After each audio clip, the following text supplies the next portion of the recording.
Terima kasih Anda masih bersama kami dalam Berita Papua hari ini. Untuk Anda yang baru saja bergabung, akan kami sajikan kembali 3 berita utama.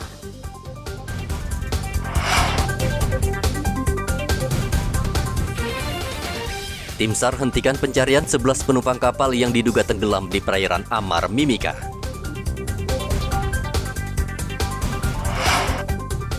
Dan Rem pastikan situasi diduga aman.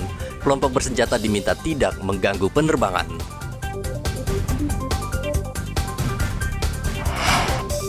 Petani di Merauke gagal panen, harga beras melonjak.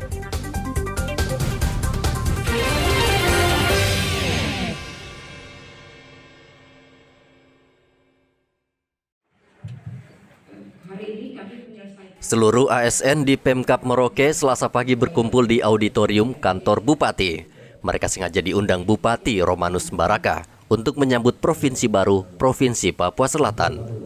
Bupati memberikan semangat kepada ASN agar tetap semangat dalam menjalankan tugas melayani masyarakat. Bupati juga menekankan agar para bawahannya ini disiplin bekerja dan ia akan memperketat absensi pegawai. Pertemuan hari ini saya memberi spirit aja kepada pegawai tentang disiplin, juga informasi tentang perkembangan penyelenggaraan Provinsi Papua Selatan yang segera akan dilakukan. Gimana persiapannya sampai dengan datang timing untuk diselenggarakan pemerintahan Provinsi Papua Selatan, misalnya masuknya caretaker, lalu berapa kelembagaan atau OPD, gitu. Itu saya kasih spirit aja untuk pegawai, karena saya lihat semangatnya menurun. Gitu. Ada penegasan disiplin tadi Pak? Apa namanya? Penegasan disiplin. Ya kita akan coba atur sesuai regulasi yang berlaku. Kan satu, misalnya absensi diperketat. Kedua, jam apelnya saya kasih mundur jadi jam 8. Ketiga, saya suruh mereka coba susun strategi gimana caranya untuk pegawai semangat kembali. Yang ketiga, coba diidentifikasi faktor apa saja yang membuat pegawai tidak semangat. Kan mereka ini punya masa depan, mereka harus bisa kerja maksimal. Gitu. Khusus untuk pegawai OAP Pak? Ya untuk pegawai OAP nanti ada pertemuan khusus dengan anak-anak Malin ya.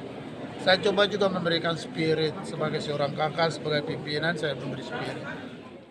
Pemerintahan baru Provinsi Papua Selatan akan mulai bekerja bila Presiden sudah menunjuk caretaker atau penjabat setingkat gubernur. Provinsi Papua Selatan merupakan satu dari 3 provinsi yang baru dimekarkan di tanah Papua dan Merauke ditetapkan sebagai ibu kota provinsi. Muhammad Ridwan melaporkan dari Merauke, Papua.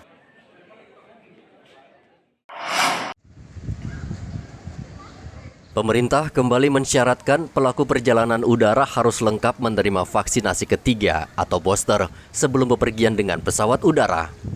Tim Satgas COVID-19 Merauke kembali membuka pos vaksinasi di Bandara Mopah, Merauke. Menurut Kepala Dinas Kesehatan Merauke Dr. Neville Muskita, pos vaksin dibuka kembali untuk menjaga agar COVID-19 tidak lagi merebak. Calon penumpang pesawat diharapkan mematuhi peraturan yang berlaku.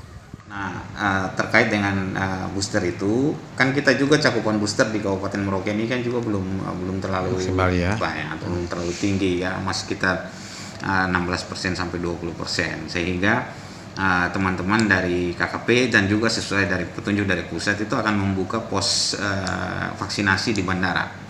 Jadi mereka akan lakukan booster untuk pelaku perjalanan yang belum booster. Jadi setelah dia di booster, datanya terini bisa berangkat. Jadi antisipasinya begitu. Kalau di Merauke sudah kapan mulai dok? Mereka sudah minta, kemarin kita sudah berikan vaksinnya. Apakah hari ini atau besok mereka sudah memulai vaksinasi di bandara? Nanti kita lihat. Saat ini capaian vaksinasi booster di Merauke baru mencapai 20%. Angka ini masih sangat jauh dari target yang ditetapkan sebanyak 100.000 orang. Naiknya angka positif COVID-19 di beberapa daerah menandakan pandemi belum berakhir dan varian baru diperkirakan masih akan muncul. Kendati sejauh ini tidak menyebabkan angka kematian yang tinggi. Muhammad Ridwan melaporkan dari Merauke, Papua.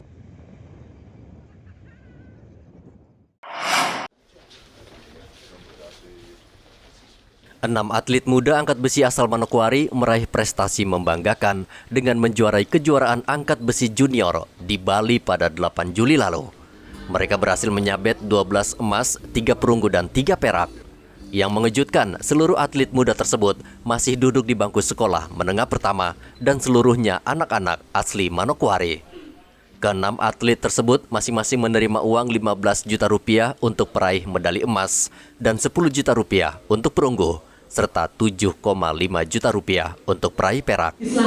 Terima kasih buat Bapak Gubernur yang sudah memberikan bonus kepada kami. Ini juga menjadi motivasi supaya kami tetap semangat. Terima kasih untuk Bapak Gubernur yang sudah memberikan bonus kepada kami. Kami sangat bersyukur sekali karena Bapak Gubernur sudah memberikan bonus kepada kami. Jadi kita lebih semangat lagi.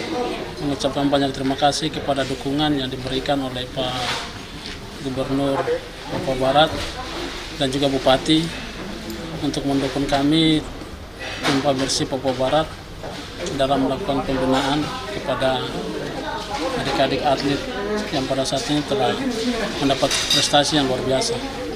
Oleh karena itu kami mengucapkan banyak terima kasih dan biarlah apa yang diberikan oleh Pak Gubernur dan juga Pak Bupati bagi adik-adik yang ada ini dapat menjadi suatu motivasi bagi mereka, menjadi suatu batu loncatan bagi mereka untuk terus meningkatkan mereka punya prestasi dan juga berkarya sebagai anak-anak bangsa yang luar biasa yang tetap membawa nama baik Provinsi Papua Barat dan juga bangsa dan negara ke depan. Penjabat Gubernur Papua Barat, Paulus Waterpauw, meminta Dinas Pemuda dan Olahraga terus melakukan pembinaan atlet sejak dini agar bisa berprestasi di tingkat nasional. Berarti ada yang salah urus. Berarti Bapak Ibu Dorang ini salah urus. Saya katakan begitu. Poinnya ini. Jangan terdadak mengatakan saya ini apa, saya yang tahu masalah. Terada. Itu berarti malu kita. Kita tidak punya kontribusi.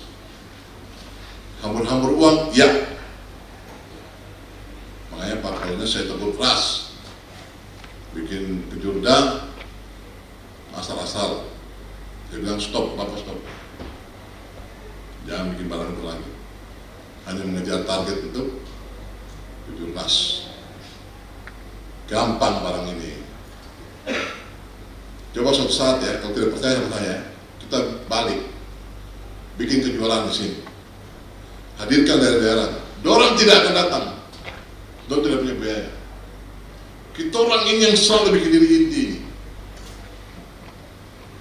karena uang itu datang dengan sendirinya.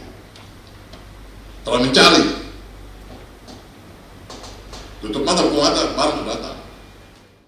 Paulus juga meminta KONI Papua Barat tidak lagi menggunakan atlet dari luar karena Papua Barat memiliki gudang atlet namun tidak dibina dan dikelola sejak dini.